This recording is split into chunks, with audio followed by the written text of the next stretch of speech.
privada y algo pues sagrado, no vamos a utilizar ningún tipo de micrófono. Y por desgracia, dado que estamos en un yacimiento, no podemos usar fuego, que era algo fundamental. Pero en el momento en que se vaya a hacer, se les avisará cómo sería. Por tanto, rogamos el máximo silencio para intentar emular el máximo posible un momento tan importante para los romanos, y luego, después de la ceremonia, con cualquier duda que puedan llegar a tener, se la responderemos sin ningún tipo de problema. Buenos días, mi nombre es Lucio Helio Alexius y soy un sacerdote augur, un sacerdote estatal dentro de las diversas divisiones que tenía el sacerdocio en la antigua Roma. Lo primero, decir que la religión romana, para los romanos la religión era algo muy importante. Podemos pensarnos que por su estilo de vida, su sociedad, que es muy parecida a la nuestra en cuanto a hábitos, en cuanto a la apertura sexual que tiene sus gentes, pues habría una gran población de ateos, o la religión tendría muy poca importancia para el Estado. Pero no es así. Los romanos eran tan religiosos como luego sería la sociedad durante la Edad Media. La gran diferencia está en que la religión romana, a diferencia que las tres grandes religiones actuales, cristiana, judía y musulmana, no era una religión que tuviera, digamos, un código moral, no tenía un libro sagrado que dictaba cómo tenía que comportarse la sociedad. Era una religión más de carácter, por una parte familiar y por otra parte estatal. Eran las dos grandes divisiones que tenía la religión romana.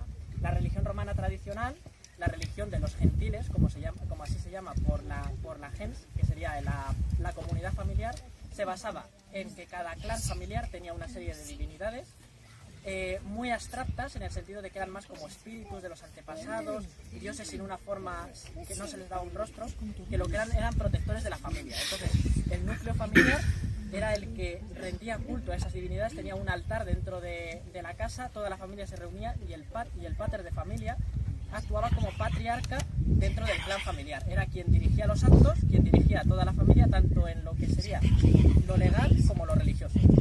Esta religión lo que permitía era que la familia se sosteniera moralmente y se mantuviera unida. Luego, cuando Roma se empezó a desarrollar ya como un Estado, como una civilización poderosa, tomó más importancia en lo que sería la parte estatal del culto. La parte estatal son una serie de dioses, más que ustedes conocerán mejor, como Júpiter, Minerva, Juno, que es además el nombre que se dio romano. No fueron los romanos quienes se lo copiaron a los griegos, sino los etruscos, y de ahí viene el cambio de nombre, de Atenea, Zeus, Hera. Y digamos, los romanos consideraban que estos dioses tenían una relación de protección con lo que sería su país, con lo que sería Roma. Había un pacto que estos dioses habían hecho con el Estado, y continuamente los funcionarios del Estado, los representantes del Estado, tenían que mantener vivo este pacto. La religión romana era muy simple y muy práctica como ellos, en el sentido de que era pactista.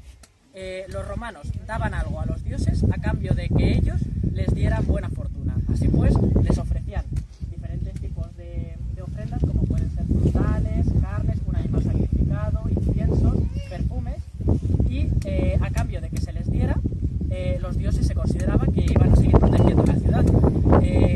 Prueba de este gran sentimiento de religión estatal es el hecho de que el Senado de Roma tenía un altar dedicado a la diosa Victoria, y continuamente los senadores ofrecían incienso a la Victoria. Se puede considerar que, se sabe que los romanos eran un pueblo muy supersticioso y que esto era un acto más de superstición, solo que llevada a nivel estatal. Sin embargo, cabe decir que cuando se retiró finalmente la estatua de la Victoria del Senado, que estuvo 300 años en dicho edificio, ya cuando el imperio se cristianizó y se consideró alto blasfémico que hubiera una estatua de una diosa pagana en el propio Senado, pues 20 años después de que se retirara dicha estatua, los godos saquearon Roma. Así que bueno, yo ahí lo dejo caer. Bueno, como sacerdote estatal, digamos, yo no represento una iglesia que funciona aparte del Estado, yo trabajaría para el Estado. Es el Estado el que administra los diversos colegios y es el líder político de Roma, el emperador en este caso, el que actúa como patriarca de toda la religión, como pontífice máximo. Tiempo después, el cristianismo reciclaría ese título en la forma de los papas actuales. Los augures tenían, dentro de los diversos colegios sacerdotales que había, tenían una gran importancia en el sentido de que leían los mensajes que los dioses dejaban en la tierra. Se consideraba, además según la filosofía estoica, que todo estaba conectado en el mundo. Entonces, la voluntad de los dioses se traducía, su propio cambio de mentalidad o lo que veían en el futuro se traducía en algo que ocurría de manera extraña en la naturaleza. Los augures, al menos el tipo de augur que yo recreo, que yo represento, se especializaron en la lectura del movimiento de los pájaros. Según el tipo de movimiento podía significar una cosa u otra. Para ello, se utilizaba este tipo de instrumento, el litus, que tanto este instrumento como los propios augures no son de origen romano, son de origen etrusco. Fue el pueblo etrusco, que vivió en Italia siglos antes que los romanos, quien perfeccionó el arte de la adivinación. Y los romanos simplemente continuaron dicha tradición. Partiri del el tabernaculum capere.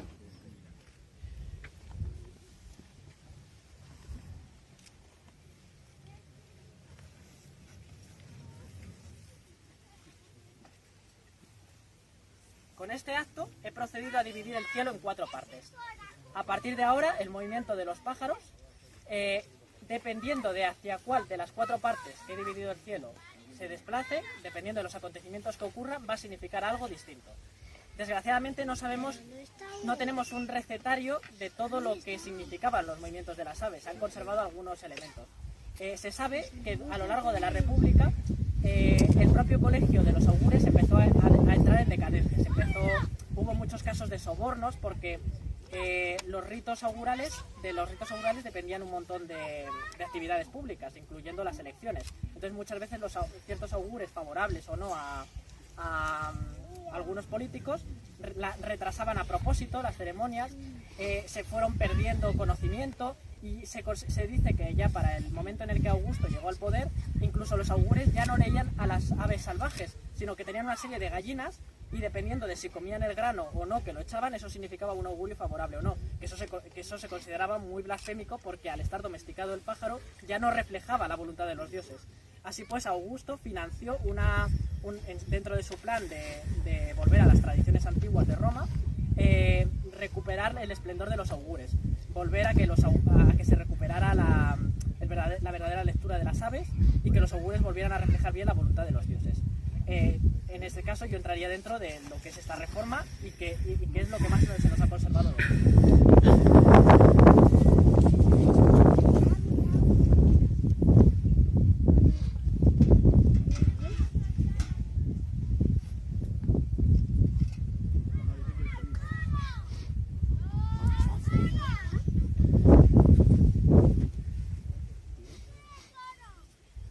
Oh Júpiter Capitolino, y tú Marte Gradimus, que fundaste y sostienes el nombre romano, y tú Vesta, custodia de los fuegos perpetuos, y vosotros Númenes, todos los que seáis, que hayáis alzado la grandeza del imperio romano, a lo alto del universo, a todos vosotros, en nombre del Estado, os pongo por testimonio y os suplico, guardad, conservad y proteged este Estado, esta paz, este príncipe, porque después de una larga vida entre los hombres, les sean concedidos los sucesores más responsables posibles, y de un tipo que pueda sostener el polvo del imperio, del mundo que es suyo, como él lo habría sostenido.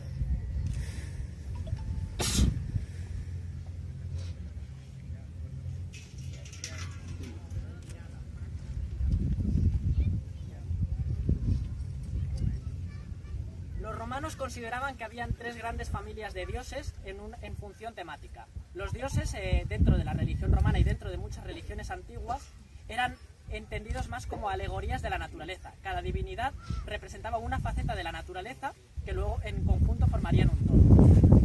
Los dioses que se consideraban que respondían a aspectos del cielo son los que protegían la ciudad de Roma, los que me habéis oído hablar: Juno, Marte, Minerva, Júpiter. Como se considera que viven en el cielo, las ofrendas, tanto de líquidos como tienen que realizarse sobre lo que sería un brasero con fuego, para que de esta manera se convirtieran en vapor que llegaran hasta ello.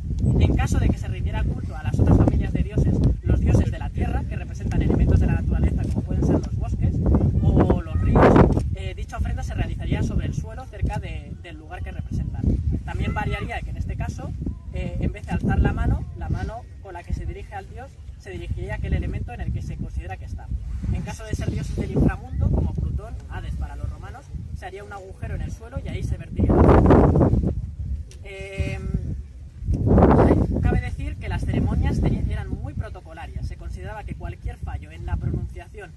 desarrollo del rito. Que se rompiera algo durante la ceremonia molestaría de gran manera al dios y se conseguiría el efecto contrario, que perjudicara al pueblo en vez de protegerlo. Por ello, los sacerdotes tenían que ser muy estrictos a la hora de proceder. Se solía acompañar con música los ritos para evitar que sonidos ajenos o cualquier tropiezo o cualquier fallo en la pronunciación molestara a la divinidad. Y en caso de que algo fallara, tendría que repetirse desde el principio. Los romanos eran muy supersticiosos y consideraban muy peligroso que una ceremonia se realizara mal y que pudiera caerles una sequía o una tormenta a consecuencia de ello.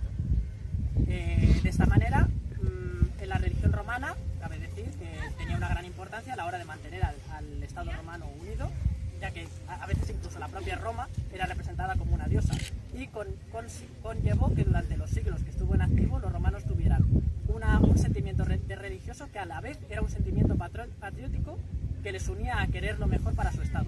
Por ello, las únicas persecuciones religiosas que se produjeron no había realmente, pues se consideraba que cualquiera en el imperio podía rezar al dios que quisiera, siempre y cuando cumpliera con los ritos estatales. Aquellas religiones que eran perseguidas eran solamente aquellas que se negaban a realizar dichos ritos.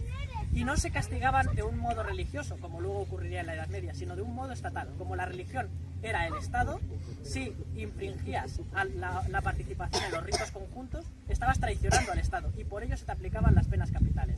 Los martirios cristianos, tal y como son descritos, no son más que ejecuciones que el Estado realizaba a cualquier traidor, fuera la causa que fuera.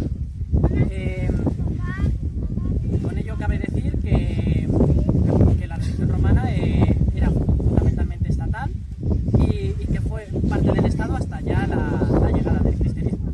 Y bueno, esto es todo, y espero que os haya gustado y hayáis aprendido algo más sobre el elemento psicológico, que muchas veces no se aprecia, pero que era tan importante como cualquier otro dentro de la mentalidad de un pueblo.